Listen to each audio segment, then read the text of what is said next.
आपको जो बोर्ड पे दिख रहा है पहले उसको आप अपनी कॉपी में नोट कर लीजिए, ताकि जब समझाया जाए तो आपको समझने में बिल्कुल आसानी हो और आसानी से समझ में आ जाए। तो शुरू करते हैं आज का topic, specific resistance of resistivity. बात करते हैं स्पेसिफिक रेजिस्टेंस की। रेजिस्टेंस अपन ने पढ़ लिया था। रेजिस्टेंस क्या था कि इलेक्ट्रिक फ्लो, करंट के फ्लो में जो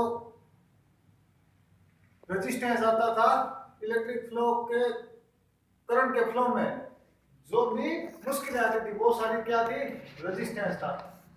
अब बात करते हैं रेजिस्टिविटी या स्पेसिफिक रेजिस्टेंस। ये होता है, अपन ने पहले पढ़ रखा है, देखो पहले फॉर्मूले पे बात कर लेते हैं।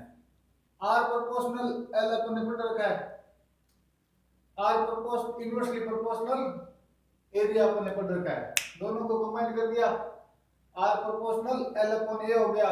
प्रोपोर्शनल का सिंबल हट गया, एक कांस्टेंट आता है, ये नया कांस्टेंट है, रो बोलते हैं इसको, रो। अब ए डिवाइड में मल्टीप्लाई में आ गया, एल मल्टीप्लाई में था, डिवाइड में आ गया, तो रो की वैल्यू क्या आ गई, r into a upon l. इस रो को रेजिस्टिविटी बोलते हैं। इसकी डेफिनेशन यहां से निकाल रहा हूं मैं, ऊपर जो लिखा किया वो समझा दूंगा कि अगर एरिया की वैल्यू मैं कर दूं 1 मीटर स्क्वायर और लेंथ की वैल्यू कर दूं मैं 1 मीटर, एरिया की वैल्यू कर दूं 1 मीटर स्क्वायर, लेंथ की वैल्यू कर दूं 1 मीटर, तो आर किसके, सॉरी रो किसके इक्वल हो जाएगा, आर के। ए 1 हो गया, 1 हो गया, 1 अपॉन 1, 1 गायब। तो यहां से डेफिनेशन निकलती है कि अगर किसी वायर या कंडक्टर का area of cross section 1 metre square हो जाए और लेंथ 1 मीटर हो जाए, तो उसका रेजिस्टेंस क्या होता है, उसकी स्पेसिफिक रेजिस्टिविटी या स्पेसिफिक रेजिस्टेंस या रेजिस्टिविटी होती है। तो यही डेफिनेशन अपन ने लिख रखी है कि when area of cross section and length of conductor both are unit, तो resistance of wire is known as resistivity या स्पेसिफिक रेजिस्टेंस ऑफ वायर। हो गई बात अपनी। यूनिट इसकी पढ़ लेते हैं। Unit of resistivity is ohm into metre. Unit यहां से निकाल लो, रो का फॉर्मूला है आर, आर की यूनिट ओम, एरिया की क्या होती है मीटर स्क्वायर, लेंथ की क्या होती है मीटर, 1 मीटर से 1 मीटर कट गया, तो रेजिस्टिविटी यूनिट क्या आ गई, ओम इनटू मीटर। ये मैंने लिख दिया ओम इनटू मीटर। हो गई बात क्लियर। डिपेंडेंस ऑफ रेजिस्टिविटी अपन ने पहले पढ़ी थी, डिपेंडेंस ऑफ रेजिस्टेंस। वहां पे मैंने आपको दो पढ़ाई थी, पहली थी dependence of resistance on length और दूसरी थी dependence of resistance on area of cross section. वहां पे आप एक तीसरी हेडिंग और डाल देना, dependence of resistance on temperature. इसके बारे में आपकी बुक में थोड़ी सी लैंग्वेज दे रखी है, वहां से आप पढ़ लेना कि टेम्परेचर बढ़ाने पर, टेम्परेचर इंक्रीज करने पर रेजिस्टेंस इंक्रीज हो जाता है और टेम्परेचर डिक्रीज करने पर रेजिस्टेंस डिक्रीज हो जाता है। ठीक है, ये टेम्परेचर की जो डिपेंडेंस बताई है 3rd नंबर, ये आप मैंने अभी जो आपको बोला ये आप बुक से नोट कर लेना। मैंने दो ही बताई थी, लेंथ ऑन ऑन लेंथ और on area of cross section. ठीक है, 3 नंबर हेडिंग डाल लेना ऑन टेम्परेचर और बुक से नोट कर लेना कि टेम्परेचर बढ़ाने पर इंक्रीज हो जाता है रेजिस्टेंस, टेम्परेचर डिक्रीज करने पर डिक्रीज हो जाता है। अब बात कर लेते हैं डिपेंडेंस ऑफ रेजिस्टिविटी। रेजिस्टिविटी क्या होती है, उल्टी उसके रेजिस्टिविटी के ऐसा कुछ नहीं है। रेजिस्टिविटी कभी भी आपकी लेंथ या एरिया ऑफ क्रॉस सेक्शन पर डिपेंड नहीं करेगी, ये केवल और केवल किस पर डिपेंड करेगी, नेचर ऑफ मटेरियल पर, कि मटेरियल कौन सा है, मटेरियल पर चेंज करेगी। तो मटेरियल चेंज कर दिया ना तो उसकी रेजिस्टिविटी चेंज हो जाएगी। वरना किसी एक मटेरियल के लिए, जैसे सिल्वर है, तो सिल्वर का चाहे मोटा वायर ले लो आप, चाहे पतला वायर ले लो, उसकी रेजिस्टिविटी तो हमेशा सेम रहेगी, लेकिन रेजिस्टेंस पतले वायर का अलग होगा, मोटे वायर का अलग होगा। एक आपने छोटा वायर ले लिया, एक लंबा वायर ले लिया, रेजिस्टिविटी तो क्या होगी, दोनों की सेम रहेगी, लेकिन रेजिस्टेंस दोनों का क्या होगा, अलग अलग होगा। तो रेजिस्टिविटी कभी भी लेंथ या एरिया पर डिपेंड नहीं करती, लेकिन रेजिस्टेंस लेंथ और एरिया पर डिपेंड करेगा। रेजिस्टिविटी किस पर डिपेंड करेगी आपकी, हमेशा नेचर ऑफ मटेरियल।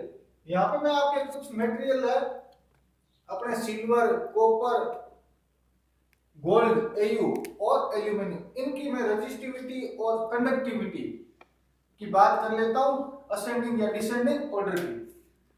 देखो सिल्वर है वो सबसे बेस्ट मटेरियल होता है कंडक्टिविटी के लिए। घरों में अपन सिल्वर थोड़ा महंगा होता है इसलिए सिल्वर के वायर बना नहीं सकते, इसलिए अपन किसके वायर यूज लेते हैं, कॉपर के वायर यूज लेते हैं। तो सिल्वर के बाद बेस्ट कंडक्टर कौन सा होता है, कॉपर होता है। कॉपर के बाद कौन सा होता है, एयू गोल्ड, और गोल्ड के बाद कौन सा होता है, एल्यूमिनियम। ये बेस्ट कंडक्टर है, ठीक है ना। इनकी डिसेंडिंग ऑर्डर है। तो आपको मान लो ये चार मटेरियल दे दे, वो कहते हैं डिसेंडिंग ऑर्डर लिखिए, तो डिसेंडिंग ऑर्डर ऐसे लिखना है, और वो चार देके कहते हैं असेंडिंग ऑर्डर लिखना है, तो उल्टा लिख देना।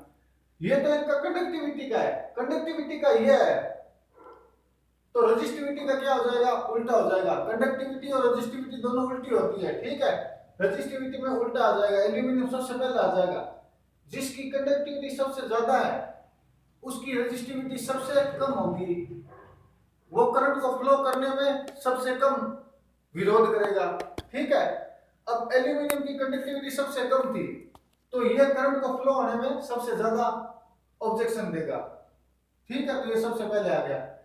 उसके बाद गोल्ड थोड़ा कम देगा, कॉपर थोड़ा कम देगा, सॉरी कॉपर थोड़ा कम देगा, और सिल्वर सबसे कम ऑब्जेक्शन देगा करंट के फ्लो में, ठीक है।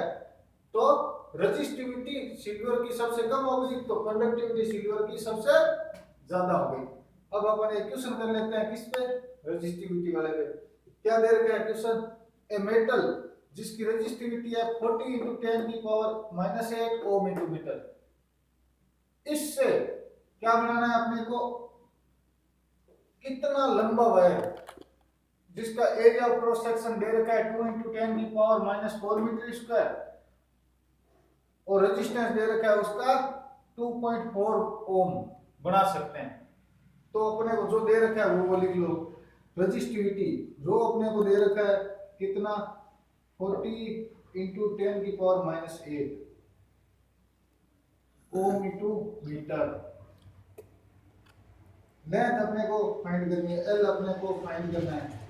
एरिया ऑफ क्रॉस सेक्शन कितना दे रखा है, 2 इंटू 10 की पावर -4 दे रखा है मीटर स्क्वायर। और क्या दे रखा है, resistance of wire is 2.4, resistance R कितना दे रखा है, 2.4 ओम दे रखा है, ठीक है। अब देखो रो दे रखा है, एल दे रखा है, ए दे रखा है, आर दे रखा है, चार दे रखे हैं। इनमें से एक अपने को फाइंड करना है। इसका फॉर्मूला ये रहा, रो का फॉर्मूला क्या है, रा बटा एल, रो रा एल। तो यहां लिख देना because rho is equal to रा अपॉन एल। रो की वैल्यू कितनी दे रखी है देख लो, 40 इंटू 10 की power -8 is equal to r की वैल्यू 2.4 इंटू एरिया दे रखा है मुझे 2 इंटू 10 की पावर -4 अपॉन एल मुझे फाइंड करना है। एल डिवाइड में इसके मल्टीप्लाई भेज दो, मल्टीप्लाई भेजता हूँ, यहाँ सोल्व करता हूँ मैं, ठीक है। एल मल्टीप्लाई में आ गया, एल इंटू 40 इंटू 10 की पावर -8 इज इक्वल टू, सामने क्या रख गया 2.4 इंटू 2 इंटू 10 की पावर -4 लिख दूं वहां पे, ये लिख दिया 2.4 इंटू 2 इंटू 10 की पावर -4। अब देखो ये मल्टीप्लाई में 40 इंटू 10 की पावर -8 डिवाइड भेज दूं, l is equal to 2.4 into 2 into 10 की पावर -4 अपॉन 40 इंटू 10 की पावर -8। ये 10 की पावर -8 है, ऊपर जाएगी किस में कन्वर्ट हो जाएगी, 10 की पावर +8 में। 2 से 40 कितना टाइम कट गया, 20 टाइम। ये यहाँ से पॉइंट हटा देना, कितने टाइम बच गया, 200 टाइम। ये 10 की पावर जब -8 ऊपर जाएगी +8 बन जाएगी, यहीं पे सॉर्ट करके बचा रहा हूँ शॉर्ट में, ठीक है। एक बार इमेजिन कर लो, देखो किस में कन्वर्ट हो गई, 10 की पावर 8 में। यहाँ से कैंसिल आउट हो जाएगी फिर।